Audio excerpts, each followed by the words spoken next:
আদৌ কি শাস্তি পাবে দাদা? চেষ্টা করেন, দেখেন পুলিশ দেখছে। পুলিশ তো ওরা তো বললো নানা রকম চাপ আছে। নমস্কার বন্ধুরা, আমার নাম ধ্রুবজ্যোতি সরকার। আরজি করের ঘটনা এখনো দগদগে। এরই মধ্যে আবারও এক আরজি করের আদিবাসী জুনিয়র মহিলা চিকিৎসকের রহস্য মৃত্যু ঘিরে চাঞ্চল্য ছড়ালো রাজ্য জুড়ে। অভিযুক্ত মালদা মেডিকেল কলেজ হাসপাতালের পড়ুয়া জুনিয়র চিকিৎসক। পরিবারের পক্ষ থেকে ইংরেজবাজার থানায় অভিযোগ দায়ের। ওষুধ জাতীয় কিছু খাইয়ে দেওয়ার অভিযোগ প্রেমিকের বিরুদ্ধে।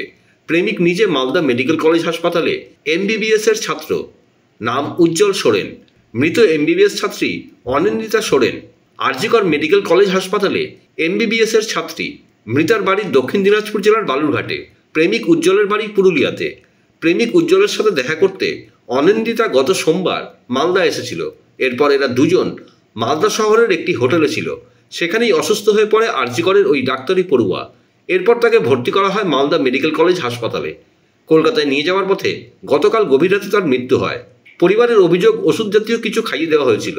পরিবারের অনুমান, গর্ভবতী ছিল তাদের মেয়ে। এই কারণে উজ্জ্বলকে রেজিস্ট্রির কথা বলতো অনিন্দিতা। এই নিয়ে তাদের মধ্যে মন কষাকষিও চলছিল। এদিকে এই ঘটনার পর থেকেই উজ্জ্বল বেপাত্তা। মৃতদেহ ময়নাতদন্তে পাঠিয়ে ঘটনার তদন্ত শুরু করেছে ইংরেজবাজার থানার পুলিশ। অভিযোগ করতে চাইছি যে যে ছেলেটার জন্য এরকম হলো সেই ছেলেটার জন্য শাস্তি পায়। কি হয়েছে আপনার মেয়ের সাথে?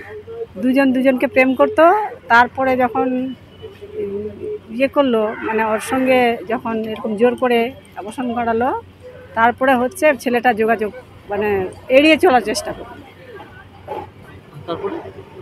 তারপরে তো গত সোমবারে ডেকেছিল এখানে দেখা করার জন্য। গত সোমবার থেকে ইয়েতে মালদাতেই ছিল। গত সোমবার থেকে আর মেয়েও বাড়ি যায়নি, মানে কলকাতা যাবে বলে আসলো। তারপরে সেদিন থেকে আর ফোন করি, বলে এখানেই আছি, আর মানে বাড়িতেও পৌঁছে দিয়ে আসে না, আর কিছু করে না। আমি ছেলেটাকে ফোন করছি, কী রে পৌঁছে দিচ্ছিস না? বলছে না, আজকে আমাদের একটা কাজ আছে, কালকে একটা কাজ আছে, এরকম করতে করতে ধরে রেখে দিয়েছে। বলছি আপনার মেয়ে কি করতো এমনি? আমার মেয়ে এমবিবিএস পড়তো, ডাক্তারি পড়তো আরজি করে। আর ছেলেটাও ডাক্তার। কোথায় পড়ে? মালদাতে। আপনার মেয়ে কেন এসেছিল এখানে? ওর সাথে দেখা করতে ডেকেছিল। দেখে গিয়ে কি হয়েছে? কি খেয়ে দিয়েছিল আপনার মেয়ে? অসুস্থ কেন হলো আপনার মেয়ে? ওরা তো বলছে ট্যাবলেট খেয়েছে। দুজন মিলে খাইয়ে দিয়েছে। আমাদের মনে হচ্ছে জোর করে খাইয়ে দিয়েছে, কিন্তু মানে দুজনের মধ্যে ঝগড়া হয়। ঝগড়া হতে তারপরে ওই রাগ করে খেয়ে নিয়েছে, না জোর করে খাইয়ে দিয়েছে সেটা তো আমি বলতে পারছি না। কতদিনের সম্পর্ক আপনার ওই ছেলের সাথে আপনার মেয়ের? 1 বছর। কিভাবে পরিচয় হলো? পরিচয় যে সব ওদের অনুষ্ঠানগুলো হয়, যে মানে মেয়ে কোথায় পড়তো? আরজি করে। বলছি আর ছেলেটা? Malda medical college. বলছি আপনার মেয়ে কি অন্তঃসত্ত্বা ছিল? না, এখন ছিল নাকি, আবার দেখি বলতে পারছি না।